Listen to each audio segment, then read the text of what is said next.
అధిక బరువు అనేక సమస్యలకు కారణం సాహితీ యోగా ఆన్लाइन क्लास లో జాయిన్ అవ్వండి। नमस्कार दोस्तों, सुमन टीवी में आपका स्वागत है। मेरा नाम अनुराधा। आज का हमारा विषय है स्वर, व्यंजन और संयुक्त अक्षर। संयुक्त अक्षर भी कहते हैं और संयुक्त व्यंजन भी कहते हैं। असल ये स्वर क्या होते हैं, किसे स्वर कहते हैं और किस तरह के शब्दों को हम लोग स्वर क्यों कहते हैं, आज उनके बारे में हम जानकारी लेंगे। पहले क्या है स्वर। स्वर किसे कहते हैं मैं आज आपको बताऊंगी। देखो आ से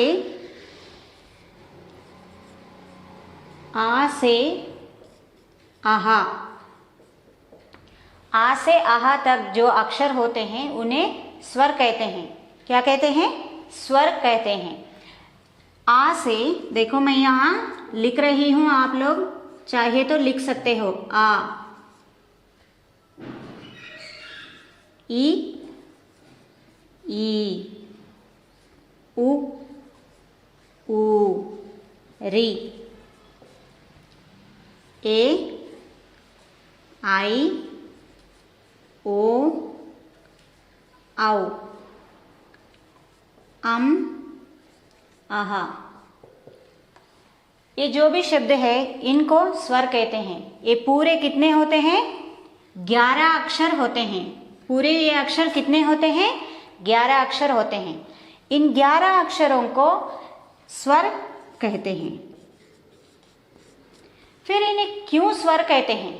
स्वर कहने की वजह क्या है मैं आज आपको बताऊंगी। क्यों कहते हैं कि ये दूसरे किसी अक्षर का भी सहारा नहीं लेते हैं, स्वतंत्र रूप से यहाँ उच्चारण करते हैं, स्वतंत्र रूप से होते हैं। ये जो अक्षर है स्वतंत्र रूप से होते हैं, इसीलिए इन्हें स्वर कहते हैं। स्वर किसे कहते हैं? जब बच्चे प्राइमरी सेक्शन में होते हैं तो उनको पहले बताने का यही होता है। क्या स्वर कहते हैं? आ से आहा 11 अक्षर होते हैं, उन्हें हम स्वर कहते हैं। बच्चों को बार बार दोहराना पड़ता है, क्योंकि स्वर स्वर स्वर क्यों कहते हैं? बच्चों को फिर बाद में भूल जाते हैं। आ ई लिखने से नहीं, वहाँ इन लोगों को पहचानने की जरूरत होती है कि ये अक्षरों को स्वर कहते हैं।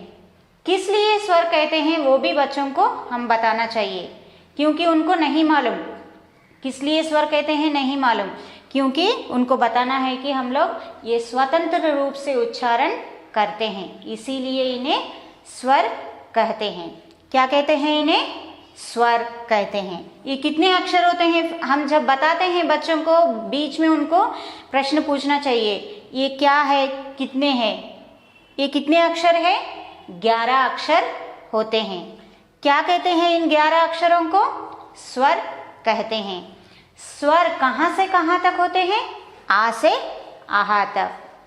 क्यों स्वर कहते हैं? इस तरह बच्चों को बताते हुए प्रश्न पूछेंगे, उन्हें बार बार दोहराने से याद रह जाता है। क्यों कहते हैं उन्हें स्वर? स्वतंत्र रूप से उच्चारण करते हैं, इसीलिए उन्हें स्वर कहते हैं। सो नेक्स्ट और क्या है? दूसरा व्यंजन। फिर ये व्यंजन क्या होता है, किस लिए व्यंजन कहते हैं, क्यों इन्हें व्यंजन कहा जाता है, अब देखेंगे हम। दूसरा टॉपिक क्या है हमारा? व्यंजन। व्यंजन किसे कहते हैं? व्यंजन देखो, का से आहा तक, हा, का से हा तक जो भी अक्षर होते हैं उन्हें व्यंजन कहते हैं। मैं यहाँ पे लिखती हूँ, देखो, क, ख, ग, घ, इना, च, छ, ज, झ, इनी, ट, ठ, ड,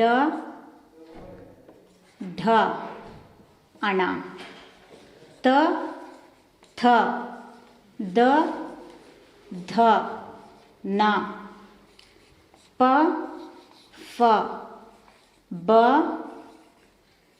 भ, मा, या, र, ला, वा, शे, श, स, हा। यहाँ तक का से लेकर हा तक जो भी अक्षर होते हैं उन्हें व्यंजन कहते हैं। क्यों इन्हें व्यंजन कहना चाहिए? व्यंजन कहने का वजह क्या है? ये बच्चों को हम संक्षिप्त रूप में बताना चाहिए, क्योंकि उन लोगों को नहीं मालूम व्यंजन क्या होते हैं, क्यों कहा जाता है। हम जब बच्चों को पढ़ाते हैं तो उनको संक्षिप्त रूप में बताते हैं, तभी उन लोगों को समझ में आता है। तो देखो यहाँ पे इनको व्यंजन क्यों कहा जाता है। ये पूरे कितने अक्षर हैं? 33 अक्षर होते हैं। कितने? 33 अक्षर होते हैं। व्यंजन का से आहा तक जो भी अक्षर होते हैं वह 33 अक्षर होते हैं, उन्हें व्यंजन कहते हैं। अब देखेंगे हम इन्हें व्यंजन क्यों कहा जाता है। देखो यहाँ व्यंजन इसलिए कहा जाता है कि एक अक्षर में का प्लस आ इज इक्वल टू का बनता है। व्यंजन ये अक्षर का अक्षर स्वर का सहारा लेता है। सहारा लेकर यहाँ पूरा संक्षिप्त रूप में का बनता है। ये अक्षर दूसरे स्वरों का आधार लेता है, इसीलिए उन्हें व्यंजन कहा जाता है। बिना स्वर का यह अक्षर नहीं बनेगा। जब बिना स्वर का अक्षर नहीं बनेगा तो किस तरह बनेगा? वहाँ का होता है।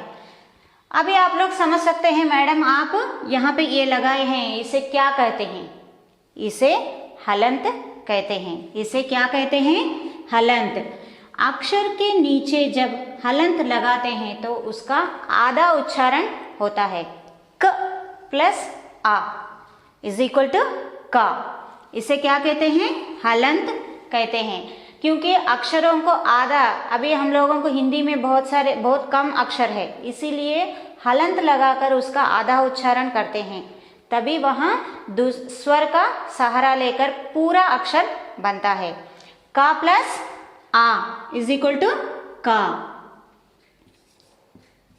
ख प्लस आ इज इक्वल टू ख।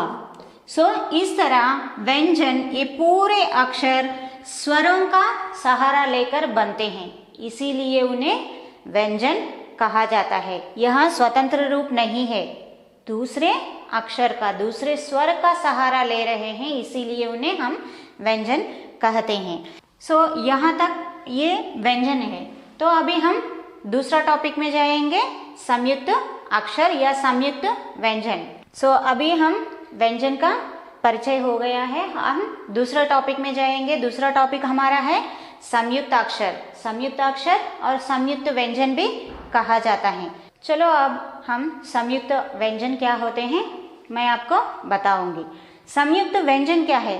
मैडम आप बताए हैं स्वर व्यंजन, ये दो ही होते हैं। ये फिर नया संयुक्त व्यंजन क्या है? किसे संयुक्त व्यंजन कहते हैं? हमें इसकी जानकारी नहीं है। तो अब मैं आपको बताऊंगी संयुक्त व्यंजन किसे कहते हैं, क्यों कहते हैं संयुक्त व्यंजन।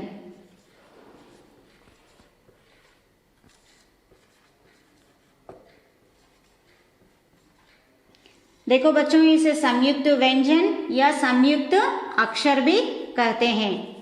कभी कभी आपके अध्यापक पढ़ाते हैं संयुक्त अक्षर बोल के भी पढ़ाते हैं, संयुक्त अक्षर।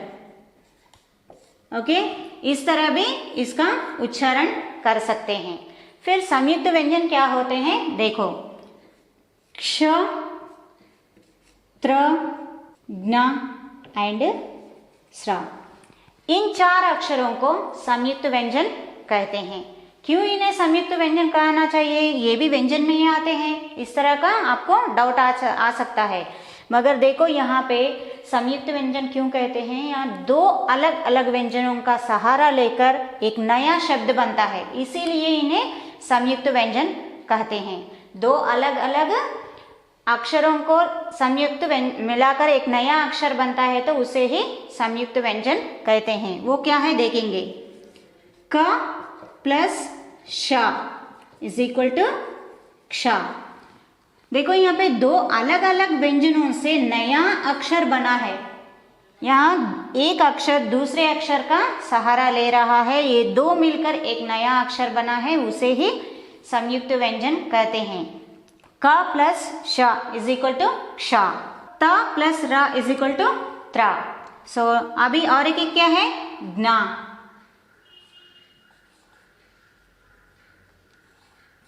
ज प्लस अण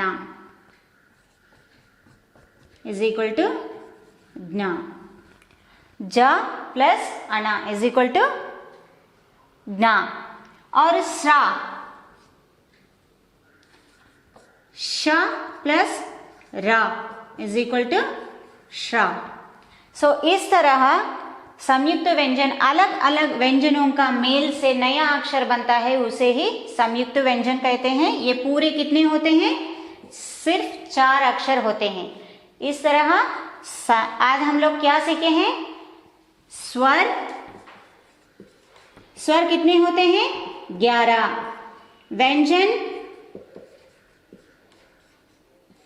33 और संयुक्त व्यंजन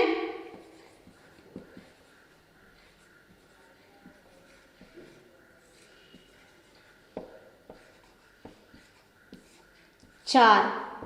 सो इस तरह हम लोग स्वर, व्यंजन, संयुक्त व्यंजन, आज हम लोग क्या सीखे हैं, स्वर, व्यंजन, संयुक्त व्यंजन। धन्यवाद।